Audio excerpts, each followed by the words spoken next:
Wasn't really sleeping at night, shortness of breath. So I'm like, what's going on? The doctor calls me, didn't really hear what he was saying because I was just so taken back and confused at the word cancer.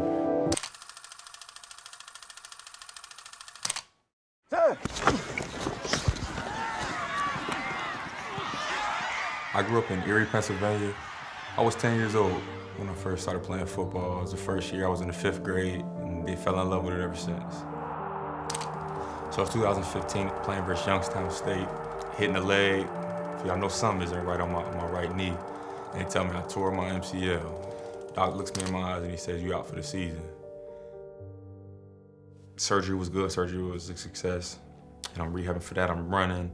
As I'm doing all this, I'm having all these different type of symptoms. So I'm like, what's going on?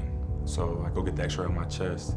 The doctor calls me and he said, "James, it's looking like a form of lymphoma." And I'm like, "Lymphoma, what do you mean? Like, what's that?" Wasn't familiar with it at all. And then he said it's a form of cancer. And when he said it's a form of cancer, really didn't hear nothing else.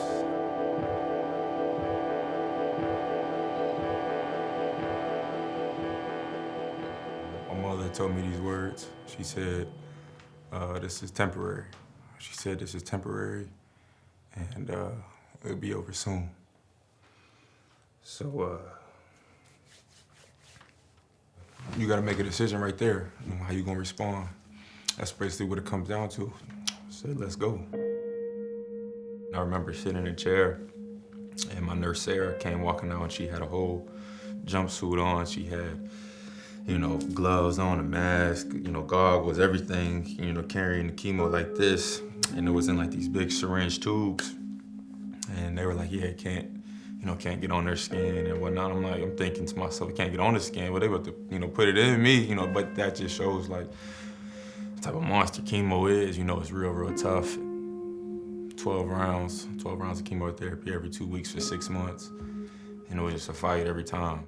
It was just real overwhelming that so many people had reached out to me, just like little old me from Erie, Pennsylvania, so it was love. I believe people can help cancer patients fight back by donating blood and just realizing how important that is. About 6 blood products are needed every minute of every day to help someone going through a cancer treatment. Yet only 3% of American public donates blood in a given year. And so, but after it was over, you ring that bell, you wait for the results, and they called, and over like 1,000 pounds lifted off my shoulders when they said I was clean. Fellas, everything you got today, play for somebody who can't. We got a bond that can't be broken. They ain't been through what we've been through. Let's go, man. Opening day, it was a day that I'll never forget, obviously, but just how it turned out. We got the win, score twice, just get back to doing what I love, the game. Yeah, man, draft day, the whole family was there, close friends. The way it worked out to be able to, get drafted by the hometown team now and be a Pittsburgh Steeler in the same city, it's like a fairy tale. There's kids out there who want to be in my position, and so you can't take none of these blessings for granted. There's responsibility in every blessing, and that's what you can't miss. And so that's my motivation, is just playing for the ones who can't play. 1 in 3 people in the U.S. will be diagnosed with cancer.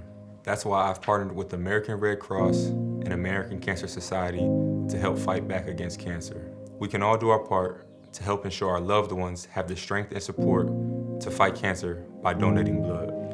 To schedule a blood donation appointment, you can visit givebloodtogivetime.org. Give blood to give time.